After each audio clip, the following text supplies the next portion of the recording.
UP की सियासत में समाजवादी पार्टी को लेकर चर्चा जोरों पर है और समाजवादी पार्टी इस वक्त इसलिए अहम हो जा रही है क्योंकि यहाँ मुलायम सिंह यादव का निधन हो चुका है और अखिलेश यादव हर दाव पेच अपना रहे हैं।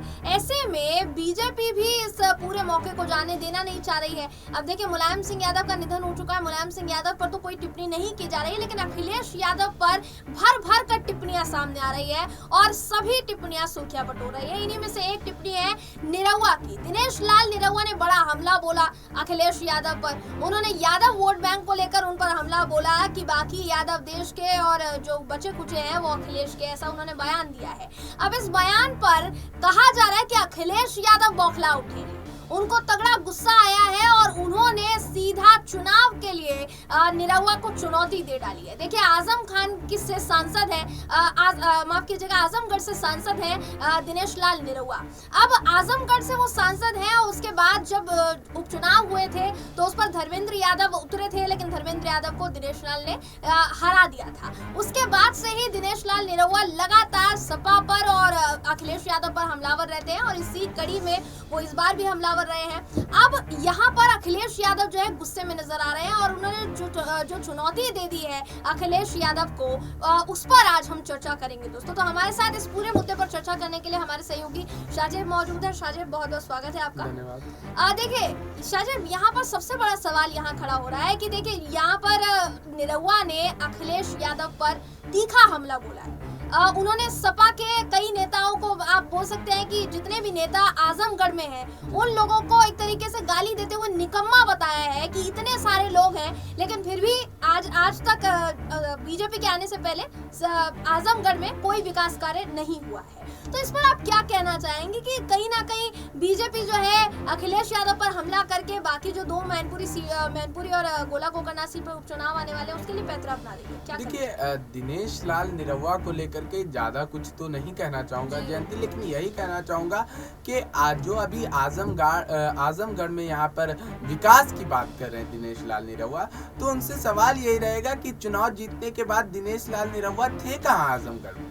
आजमगढ़ में तो नजर आए नहीं, जनता के बीच नजर आए नहीं, कोई बयानबाजी करते ही नजर आए नहीं। कभी हवाई जहाज से उड़ करके सांसद निशिकांत दुबे के साथ गोड्डा जा रहे हैं, अपना प्रचार प्रसार कर रहे हैं, कभी गाने का अपना प्रमोशन कर रहे हैं। तो दिनेश लाल निरहुआ अगर विकास की बात ना करे तो ज्यादा बेटर रहेगा। और दूसरी चीज ये, क्योंकि सियासत में एकाएक कलाकारी जो वो करते आए हैं, वो कलाकारी अगर सियासत में दिखाएंगे तो चलने वाली नहीं है, क्योंकि उनके बयानों को ज्यादा मायने नहीं लगाया जाता है जयंती। इस वजह से, क्योंकि देखिए, जिस समय उन्होंने बयान दिया था कि धर्मेंद्र यादव को हराने में अखिलेश यादव का हाथ है, तो अब इस उनके बयान में कोई तूक नहीं था और इसी तरीके से बेतुका बयान देकर के सिर्फ सुर्खियां बटोर रहे हैं दिनेश लाल निरहुआ, वो भी ज्यादा दिन की नहीं। चुनाव फिर से उपचुनाव अगर खत्म हो गए, गोला गोकरनाथ सीट का चुनाव खत्म होगा, उसके बाद देखिए कि दिनेश लाल निरहुआ कहाँ गए। मुझे तो याद भी नहीं है कि भाजपा में रह करके आखिरी बार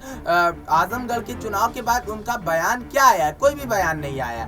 और जिस तरीके का उन्होंने यहाँ पर कॉपी किया, लुक कॉपी कर करके चल रहे हैं और काफी अपने आप की मैच्योरिटी दिखाने का प्रयास कर रहे हैं, तो एक अखिलेश यादव जैसे नेता पर या एक बड़े नेता पर इस तरीके का बयान ना दे कि उनकी ही यहाँ पर खिल्ली उड़ते नजर आए, और उनकी खिल्ली उड़ रही है। कहीं ना कहीं वो बयान नहीं देते हैं, इसके पीछे भी कारण है जयंती। इसके पीछे कारण ये है कि दिनेश लाल निरहुआ को जो है अभी यहाँ पर पॉलिटिक्स की काफी कम समझ है, अभी उन्हें काफी ज्यादा कम है। अगर कुछ इस तरीके का बयान देकर के अभी विवाद में आ जाएंगे तो उनका जो अभी शुरू भी नहीं हुआ है राजनीतिक करियर, वो भी कहीं ना कहीं खत्म होता चला जाएगा। जी, तो राजनीतिक करियर शुरू नहीं हुआ है और अखिलेश यादव पर बयान देने चले हैं निरहुआ। ये वाकई में बहुत बड़ी खबर है और बहुत बड़ी बात है जो कि हमारे सहयोगी ने कही। देखिए, वाकई जानकारी बहुत दुरुस्त है शाहजेब कि यहाँ पर निरहुआ जो है, निरहुआ राजनीति में सक्रिय पहले नहीं थे। वो एक तरीके से आप बोल सकते हैं अभिनेता से नेता कब बन गए ये पता नहीं चला। भोजपुरी सिनेमा में वो अभिनेता अभी भी है, काफी फिल्में उनकी आती हैं, लेकिन देखिए, राजनीति में और फिल्म में बहुत फर्क होता है।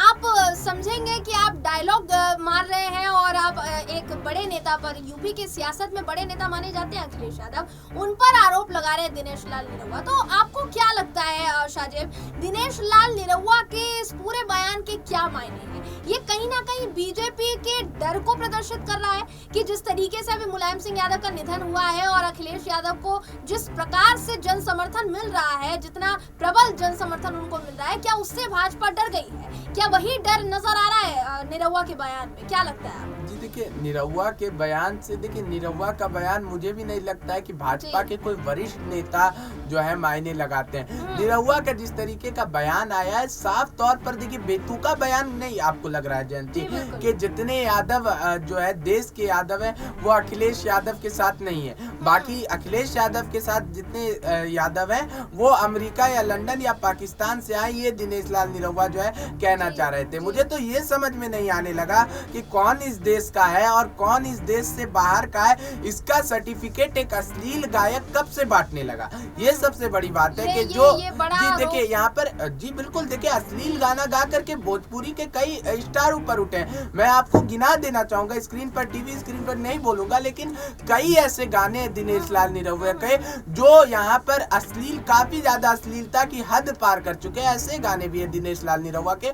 तो वो अगर सर्टिफिकेट बांटने लगे कि कौन इस देश का है और कौन इस देश से बाहर का है, देखिए राजनीति में कोई भी बयान वो संवैधानिक होना चाहिए और मर्यादा के अंदर होना चाहिए, गरिमा के अंदर होना चाहिए। लेकिन गरिमा को तोड़कर ये कैसा बयान है? आप इस बात को जरा सोचिए जयंती कि जितने अखिलेश यादव के साथ जितने यादव है वो देश से बाहर के, कहाँ के हैं बताइए? तब वो यादव देश से बाहर के हैं और जितने भाजपा के साथ हैं वो देश के यादव है, देश हित के लिए यादव है, बाकी सब बाहर के। तो ये बेतुका बयान ही ना हुआ जयंती। आप बताइए किस तरह का सर्टिफिकेट बांट रहे हैं? ये कहीं ना कहीं इनका जो ये बयान है ये भाजपा से ही प्रेरित नहीं लग रहा है। देखिए पास्ट में इतिहास अगर उठाकर देखेंगे तो कई ऐसे बीजेपी नेता है जो देश के ही लोगों को बाहर का बताते आए हैं और फिर बाहर के लोगों को अब वो देश का बताते आए हैं, वो अपने हो जाते हैं। उस समय टारगेट कोई और रहता था। उस समय टारगेट लेने के लिए एक तथ्य रहता था कि आतंकवाद बता करके कि एक खास समुदाय के ऊपर आतंकवाद का जो है दाग लगा करके वहाँ पर इस तरीके की बातें कही जाती थी।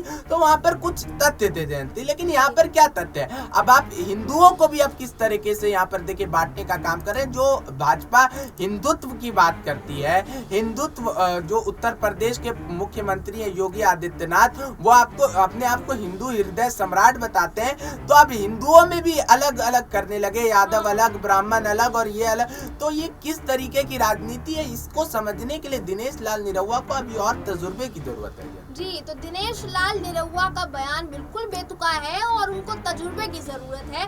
बिना तजुर्बे के वो राजनीति में कदम रख चुके हैं और उसी राजनीति में कदम रखकर वो अपनी जोर आजमाइश कर रहे हैं, अखिलेश यादव पर आरोप लगा रहे हैं जो कि उनके, आप बोल सकते हैं कि उनकी गरिमा में नहीं था वो बयान जो उन्होंने दिया। उन्होंने गरिमा लांघी है ऐसा आरोप अब उन पर लग रहा है और उसको बड़े ही विश्लेषण के साथ हमारे सहयोगी ने सामने रखा है कि वो हिंदुओं को बांटने की कोशिश कर रहे हैं, यहाँ के यादवों को बाहर का यादव बता रहे हैं, देश का यादव नहीं बता रहे। तो देखिए वाकई ये जो बयान है ये अपने आप में एक तरीके से तुष्टीकरण की राजनीति करने वाला है। पहले तुष्टीकरण की राजनीति एक विशेष समुदाय में होती थी, अब तुष्टीकरण की राजनीति एक और जो दूसरा समुदाय वर्ग है उसमें भी नजर आ रही है। अब देखिए दोस्तों इस पूरे बयान का असर कितना पड़ता है आगे जाकर। जो अखिलेश यादव को गुस्सा आया है इस पूरे बयान पर और वो आग बबूला हुए हैं, उनकी क्या प्रतिक्रिया निकलकर सामने आती है, आने वाले चुनाव में किस तरीके से निरहुआ को टक्कर देने के लिए वो रणनीतियां तैयार करते हैं, इसके अपडेट आप तक लेकर पहुंच जाएंगे।